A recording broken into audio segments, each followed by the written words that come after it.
안녕하세요. PCC의 최원희 목사입니다. 오늘은 2020년 11월 18일 수요일입니다. 의사였다가 기독교 작가로 변신한 크로닌 박사는 가난한 사람들에 낸 연민 때문에 광산촌에서 계속 의사로 일하고 있었습니다. 연민으로 그곳에 일하긴 했지만 그곳에서 삶이 만족스러웠던 것은 아닙니다. 그런데 그 광산촌에는 다른 곳에서 억울하게 오해를 받아 그곳으로 쫓겨난 간호사가 있었습니다. 그녀는 쫓겨온 데다가 월급마저 아주 적었지만 불평하지 않고 오히려 항상 기쁘게 웃으며 여유 있고 행복하게 일했습니다. 그리고 병원 진료 시간이 끝났는데도 불구하고 늦게까지 남아서 일을 하곤 했었습니다. 그런 간호사의 모습을 본 크로닌 박사는 안쓰러워서 간호사에게 이렇게 이야기를 합니다. 당신은 억울한 일을 당해서 이곳까지 왔고 또 당신이 가진 가치만큼 대우를 못 받고 있어요. 하나님은 그것을 아실 텐데 왜 당신을 이런 곳에 두는지 난 이해할 수가 없습니다. 이 간호사는 이 말을 듣자 이렇게 대답했습니다. 선생님, 괜찮습니다. 제가 가치 있는 존재라는 것을 하나님만 알아주신다면 그것으로 충분히 족합니다. 간호사의 답변은 신앙적으로 헌신되어 있지 않고 그저 인간적인 연민의 마음으로 그곳에 머물러 있었던 크로닌 박사의 마음에 화살처럼 꽂혔습니다. 그녀의 그런 마음이 불편한 환경에서도 당당하고 빛나는 삶을 살게 한 비밀이었던 것입니다. 그리고 의사로 있으면서 그곳에서 만족하지 못하며 사는 자신의 삶과 억울하고 합당한 대우를 받지 못하면서도 행복하게 사는 그녀의 삶에 가장 큰 차이의 이유를 발견했습니다. 이런 측면으로 본다면 우리의 삶은 어느 곳에 사느냐, 무엇을 하느냐, 내가 어떤 위치에 있고 어떤 대우를 받느냐, 그것보다 내가 누구를 중심으로 사느냐, 그것이 더 중요한 기준인 것 같습니다. 내가 중심이 되면 늘 불만족스러운 겁니다. 내가 기준이 되면 늘 부족한 것입니다. 그런데 우리 하나님이 중심이 되고 하나님이 기준이 된다면, 그래서 내가 인정받고 내가 무엇을 가지기 위해서 사는 것이 아니라 오직 하나님께 영광을 돌리기 위해 산다면 그 삶이 정말 귀한 삶이 되지 않을까요? 그래서 오늘 함께 나눌 찬양은 내 이름 아시지요 라는 찬양입니다.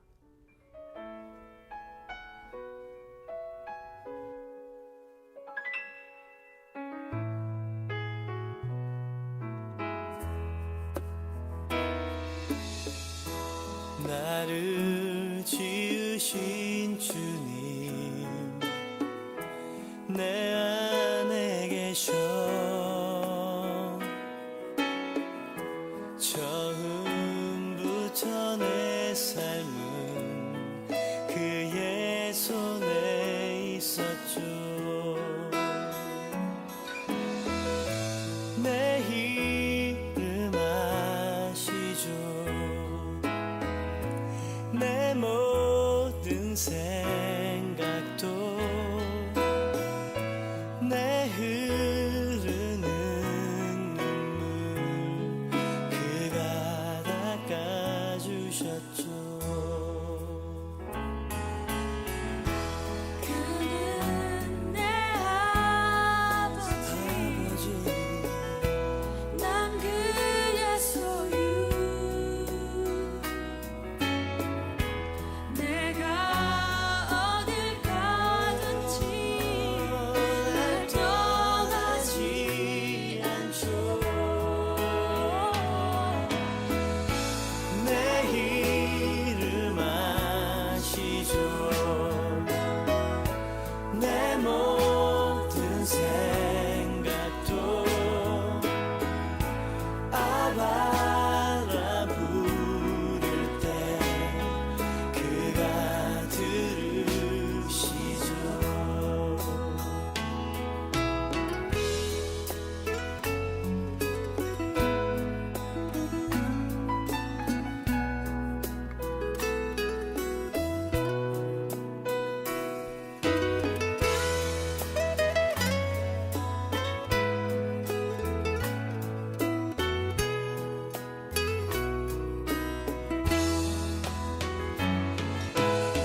내 흐르는 눈물 그가 닦아주셨죠. 내 이름 아시죠. 내 모든 생각도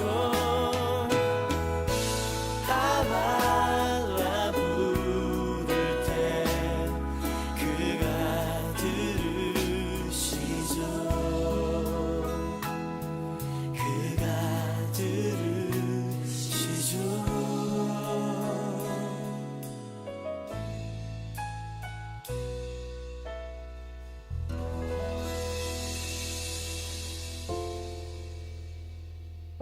다니엘 2장 24절에서 35절 말씀. 이에 다니엘은 왕이 바벨론 지혜자들을 죽이라 명령한 아레옥에게로 가서 그에게 이같이 이르되 바벨론 지혜자들을 죽이지 말고 나를 왕의 앞으로 인도하라. 그리하면 내가 그 해석을 왕께 알려드리리라 하니 이에 아레옥이 다니엘을 데리고 급히 왕 앞에 들어가서 아뢰되 내가 사로잡혀온 유다 자손 중에서 한 사람을 찾아내었나이다. 그가 그 해석을 왕께 알려드리리이다 하니라. 왕이 대답하여 벨드사살이라 이름한 다니엘에게 이르되 내가 꾼 꿈과 그 해석을 내가 능히 내게 알게 하겠느냐 하니 다니엘이 왕 앞에 대답하여 이르되 왕이 물으신 바 은밀한 것은 지혜자나 술객이나 박수나 점쟁이가 능히 왕께 보일 수 없으되 오직 은밀한 것을 나타내실 이는 하늘에 계신 하나님이시라. 그가 느부갓네살 왕에게 후일에 될 일을 알게 하셨나이다. 왕의 꿈 곧 왕이 침상에서 머릿속으로 받은 환상은 이러하니이다. 왕이여 왕이 침상에서 장래일을 생각하실 때에 은밀한 것을 나타내시는 이가 장래일을 왕에게 알게 하셨사오며 내게 이 은밀한 것을 나타내심은 내 지혜가 모든 사람보다 낫기 때문이 아니라 오직 그 해석을 왕에게 알려서 왕이 마음으로 생각하던 것을 왕에게 알려주려 하심이니이다. 왕이여 왕이 한 큰 신상을 보셨나이다. 그 신상이 왕의 앞에 섰는데 크고 광채가 매우 찬란하며 그 모양이 심히 두려우니 그 우상의 머리는 순금이요 가슴과 두 팔은 은이요 배와 넓적다리는 노시요 그 종아리는 쇠요 그 발은 얼마는 쇠요 얼마는 진흙이었나이다. 또 왕이 보신즉 손대지 아니한 돌이 나와서 신상의 쇠와 진흙의 발을 쳐서 부서뜨리매 그때에 쇠와 진흙과 녹과 은과 금이 다 부서져 여름 타작마당에 겨같이 되어 바람에 불려 간 곳이 없었고 우상을 친 돌은 태산을 이루어 온 세계에 가득하였나이다. 아멘. 함께 기도하겠습니다. 하나님, 오늘도 우리에게 새날을 허락하여 주시고 또 이렇게 예배의 자리로 나오게 하신 것 감사합니다. 하나님, 우리에게 오늘도 동일하게 말씀하여 주옵소서. 그래서 듣는 만큼 변하고 변하는 만큼 행동하고 행동함을 통하여 말씀과 성령의 열매를 우리 삶 가운데 끊임없이 맺어갈 수 있도록 인도하여 주옵소서. 이 모든 말씀 예수님 이름으로 기도하였습니다. 아멘. 오늘 말씀의 제목은 응답의 사람이라고 하는 제목입니다. 오늘 말씀의 제목을 이렇게 정한 이유가 있습니다. 어제 말씀에서 다니엘은 왕의 꿈을 해석하지 못해서 많은 사람들이 죽는 죽음의 위기에 있을 때 나에게 시간을 며칠만 주면 내가 기도하고 응답을 받고 해석해 오겠다라고 말했습니다. 그리고 다니엘은 친구들과 함께 기도하고 하나님께 응답을 받았고 그리고 오늘 응답받은 말씀을 가지고 왕에게 나아갑니다. 오늘 다니엘이 응답받은 사람으로 어떻게 반응하는지 함께 묵상하고 우리의 삶에도 동일하게 그런 응답의 삶이 있기를 주의 이름으로 간절히 축복합니다. 응답의 사람 첫 번째 28절입니다. 오직 은밀한 것을 나타내실 이는 하늘에 계신 하나님이라. 그가 느부갓네살 왕에게 후일에 될 일을 알게 하셨나이다. 왕의 꿈 곧 왕이 침상에서 머릿속으로 받은 환상은 이러하니라. 아멘. 다니엘이 기도하고 하나님께 응답을 받았습니다. 그리고 왕에게 데려달라고 한 이후에 왕에게 가서 한 첫마디가 참 재밌습니다. 27절 말씀 보면 이렇게 말합니다. 왕이 물으셨던 것, 지혜자나 술객이나 박수나 점쟁이들이 말해줄 수 있을 것 같습니까? 절대 그렇지 않습니다. 그리고 난 다음 연여 28절에서 이렇게 말합니다. 이것을 나타내실 분은 하늘에 계신 하나님 한 분밖에는 없습니다. 지금 왕이 궁금해하는 것은 이것이 아닙니다. 지금 왕이 궁금해하는 것은 내가 무슨 꿈을 꾸었는지 기억하는 것이고, 지금 왕에게 중요한 것은 그 꿈이 무슨 뜻을 가지고 있는지가 궁금해한 것입니다.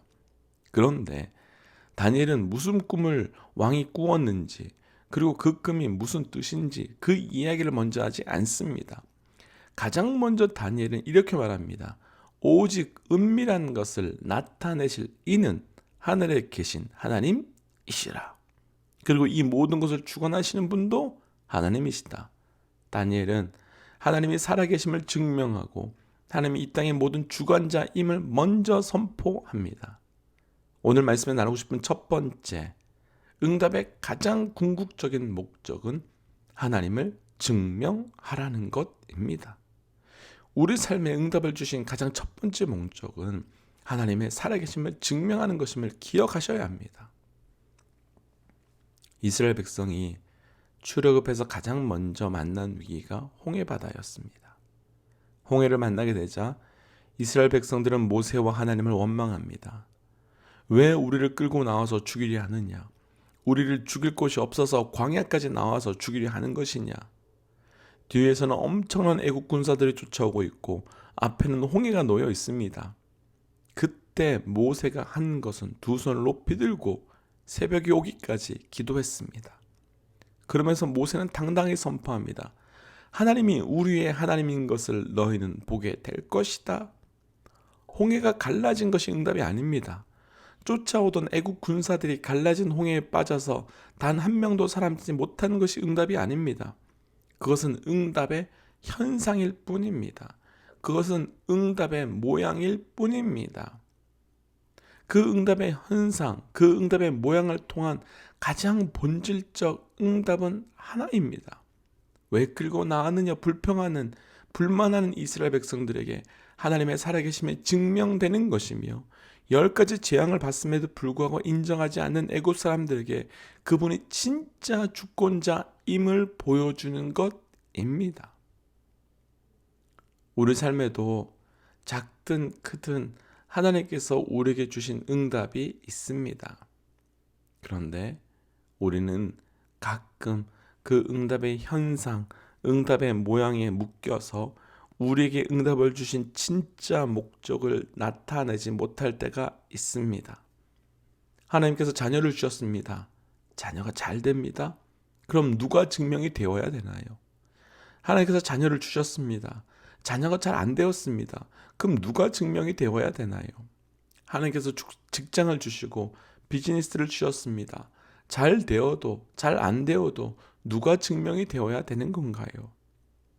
우리에게 응답을 주신 이유는 응답을 구한 우리를 통해 다니엘이 느부갓네살 왕 앞에서 그렇게 한 것처럼 하나님을 증명하는 겁니다. 하나님을 선포하는 것입니다. 절대로 응답의 내용에, 응답의 현상에 집중하지 마십시오.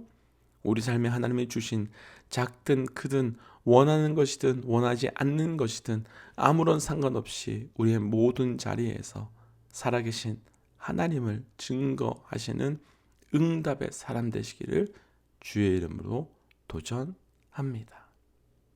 두 번째, 응답의 사람 29절입니다.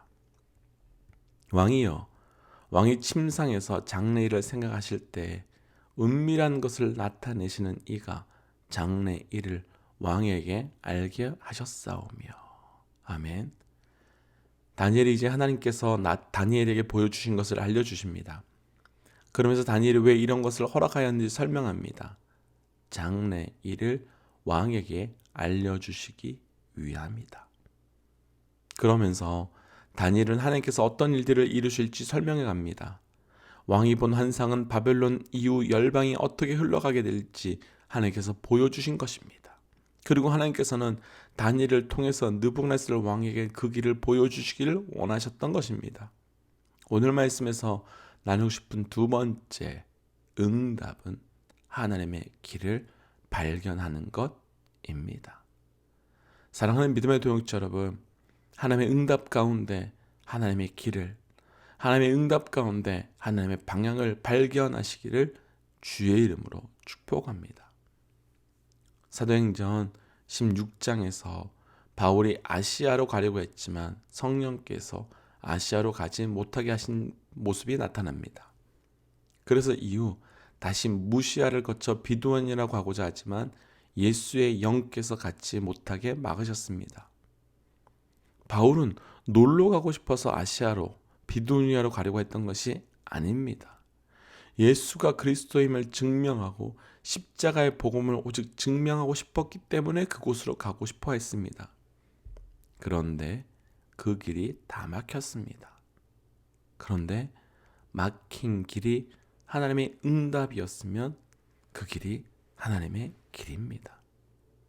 복음이 유럽으로 가도록 하기 위하여 하나님께서 막으신 하나님의 길이었던 겁니다. 바울은 응답을 받지 못한 것이 아니었습니다.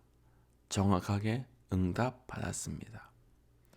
철저히 하나님의 길로 가도록 응답받았습니다. 왜 하나님께서는 아브라함에게 고향 땅에 있을 때 자녀에 대한 응답을 주시지 않으셨을까요? 왜 가나안 땅에 왔을 때 응답해 주신 걸까요? 하나님의 길이 그곳에 있었기 때문입니다. 하나님께서 응답 가운데 길을 숨겨 놓으셨고 응답 가운데 방향을 담아 두셨습니다. 우리에게 그 응답을 주신 진짜 이유를 찾기 위해서는 그 길을, 그 방향을 찾으셔야 합니다. 축복하기는 하나님께서 주신 응답 가운데 하나님께서 내게 주신 그 길, 그 방향을 온전히 발견하시기를 주의 이름으로 축복합니다. 함께 기도하겠습니다. 하나님, 우리의 기도에 응답해 주심을 감사합니다. 그러나 하나님, 우리의 삶에 그 응답에 묶이는 자가 아니라 응답 가운데 하나님의 살아계심을 증명하고 우리를 향한 하나님의 길을, 우리를 향한 하나님의 방향을 온전히 찾아 발견하여 나아가는 우리의 삶이 되게 하여 주시옵소서. 그래서 오늘 하루가 또 다른 하나님의 응답을 발견하며 나아가는 하루가 되게 하여 주옵소서. 이 모든 말씀 예수님 이름으로 기도하였습니다. 아멘. 사랑하는 믿음의 동역자 여러분, 오늘은 수요일입니다. 계속해서 말씀을 통독해 나아가고 있습니다. 평소의 예배 때보다 어려울 수 있지만 그러나 어느 때보다도 말씀 속에서 답을 찾아갈 수 있는 때입니다. 시간과 장소를 구별하셔서 말씀의 자리로 나오시기를 부탁드립니다. 지금까지 BCC의 최원영 목사였습니다. 하나님은 살아계십니다. 아멘.